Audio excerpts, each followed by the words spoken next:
আসসালামু আলাইকুম। আশা করি আপনারা সবাই অনেক ভালো আছেন। ওয়েলকাম টু মাই চ্যানেল খাও দাও মাস্তি করো।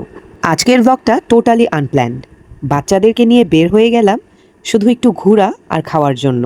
অনেক কিছু ভেবে চলে এলাম আমার বাসার একদম কাছে অ্যাট দ্য টেবিল রেস্টুরেন্টে।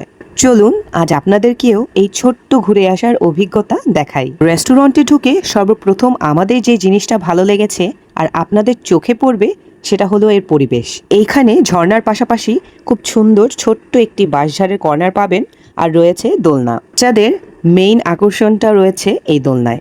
খুব সুন্দর সবুজ পরিবেশে দুলতে কার না ভালো লাগে বলেন। বাচ্চাদেরকে নিয়ে অ্যাট দ্য টেবিলে আসলে আমাকে এই দোলনার সামনে মিনিমাম হাফ অ্যান আওয়ার দাঁড়িয়ে থাকতে হয়। না বাহুল্য আমার নিজেরও দোলনায় চড়তে খুব ভালো লাগে। আসলে এমন মানুষ পাওয়া যাবে না যে দোলনায় চড়তে পছন্দ করে না। হ্যাঁ, অনেকে একটু ভয় পায়, কিন্তু তারপরেও দোলনায় চড়তে সবারই মোটামুটি কম বেশি ভালো লাগে। বেসিক্যালি অ্যাট দ্য টেবিলের এই পোর্শনটাতে অনেক বেশি বাতাস। কিছু গাছ আছে, এই গাছের এখানে দোলনায় বসলে অনেক বাতাস পাওয়া যায়।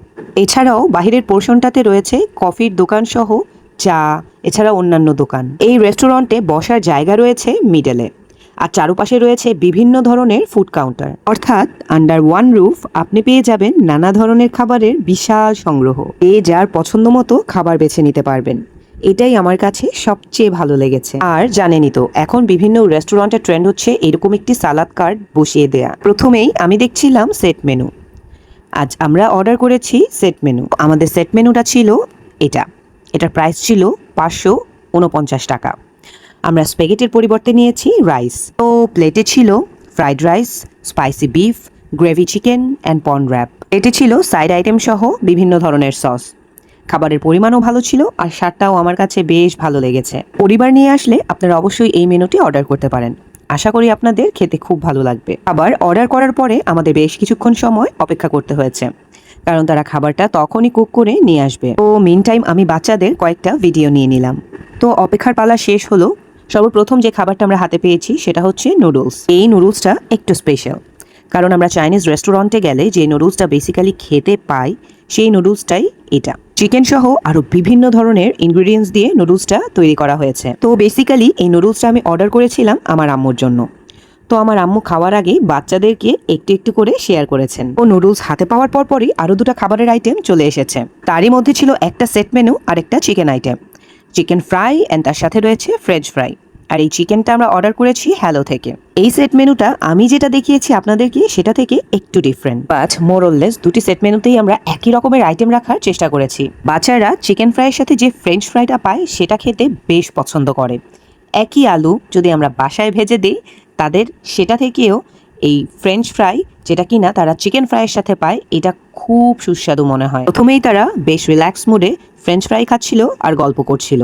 আর আউটফিট দেখেই বুঝতে পারছেন সবাই আর্জেন্টিনার ডাইহার্ড ফ্যান। আর তখন গল্পের টপিকটাও ছিল কোন দল জিতবে আর কোন দল কেমন খেলছে। তো আমি তখন তাদেরকে একটু ধমক দিয়েই খাওয়ার কথা বললাম, কারণ তারা খাওয়া রেখে এত কথা বলছিল।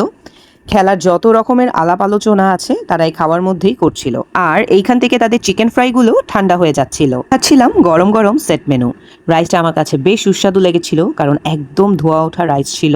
গ্যাস খাবারটা ছিল একদম ফ্রেশ। বাচ্চাদের খাওয়াও প্রায় শেষের দিকে, আর ওরা খাচ্ছিল আর ঠিক তখনই আমি তাদের ভিডিও নিচ্ছিলাম। ওদের সবাইকে আর্জেন্টিনার জার্সি পরা দেখে একজন তাদেরকে আর্জেন্টিনার পতাকা তাদের গালে লাগিয়ে দিয়েছিল। তো আর কি, এই হচ্ছে অবস্থা। আমাদের দেশের ফুটবলের আমেজটা কিন্তু একটু বেশিই বেশি। তো এটা হচ্ছে আমাদের আরেকটা প্ল্যাটার। এখানে রয়েছে বারবিকিউ চিকেন, এবং এই বারবিকিউ চিকেনের স্বাদটা ছিল কিছুটা সুইট টাইপ।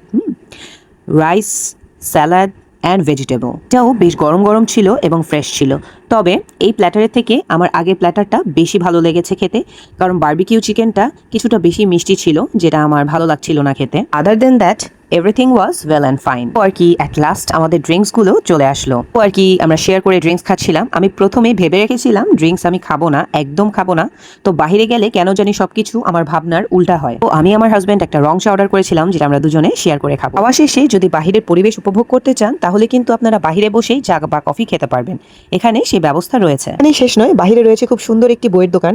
ওখানে সব অথেন্টিক বইগুলো আপনারা পেয়ে যাবেন। আপনারাও যদি পরিবারকে নিয়ে ঘুরতে যেতে চান তাহলে অ্যাট দ্য টেবিল ট্রাই করতে পারেন। আজকের মতো এখানেই বিদায়। আল্লাহ হাফেজ।